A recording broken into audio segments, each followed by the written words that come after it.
Movies don't always say what they mean. Sometimes their meaning can be mired in the subtext, or buried so deeply that it's hard to figure out what it even means.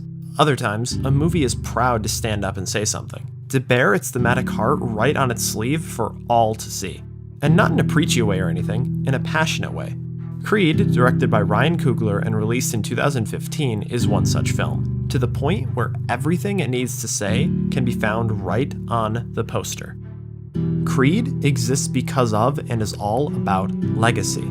Every major player deals with it in their own way, and so too did those behind the scenes. The same way that Rocky, now decades past his prime, finally, formally passes the torch of protagonistship to a youthful young fighter, Stallone finally hands his most successful and personal franchise off to a young, passionate filmmaker. Now, this real-time, in-universe reboot of a story with some involvement from the original creators thing has been all the studio rage recently. Within one calendar year of Creed's release, Jurassic World, Mad Max Fury Road, and Star Wars The Force Awakens all hit the scene, each using some version of this formula. Not only does Creed stand up as a rock-solid film on its own, but even taller as the reigning champion of this type of story. And speaking of story, Creed follows young Adonis Johnson, the illegitimate son of former heavyweight champ Apollo Creed.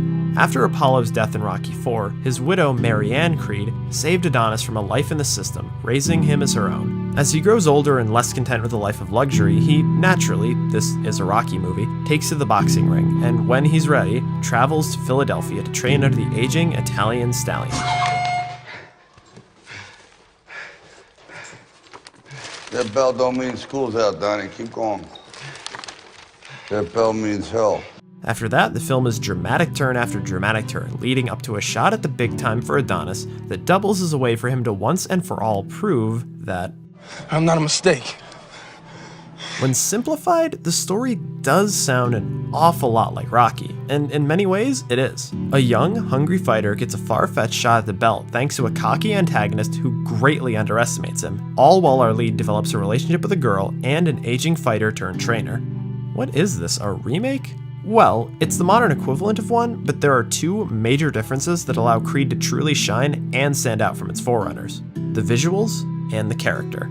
Creed is not shot like a Rocky movie. The difference isn't exactly what I'd call night and day. The older films had major visual strengths, some of which became iconic themselves, and Creed does share visual parallels and through lines with them, but you would simply never see something like, for example, this scene in an earlier Rocky film. At least, not the way it's handled here. This is Adonis's first real fight in a professional setting, with Rocky in his corner, and it is something.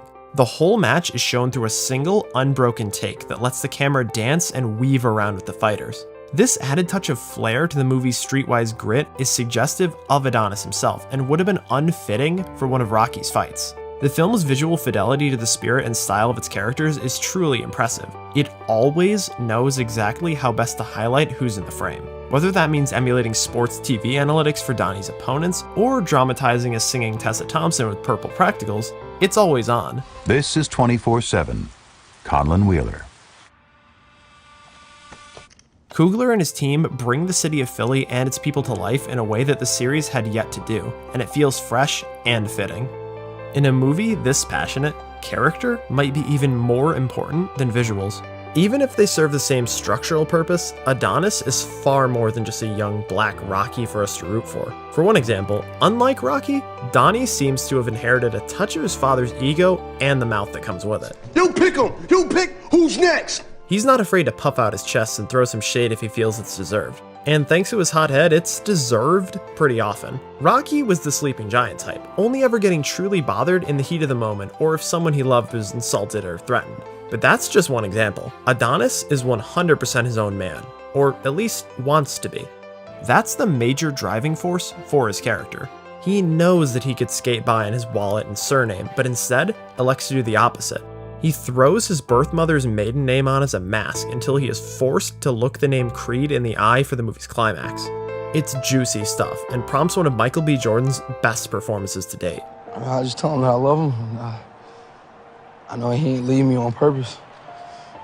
And I'm proud to be a Creed.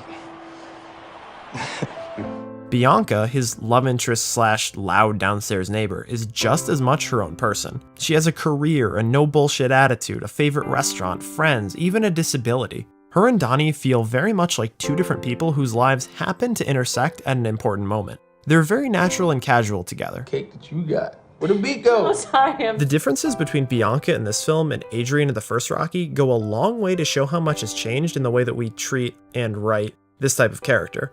Bianca feels like another very important person in Adonis's life, while Adrian felt like an, albeit likable, narrative prize for Rocky to win through his perseverance.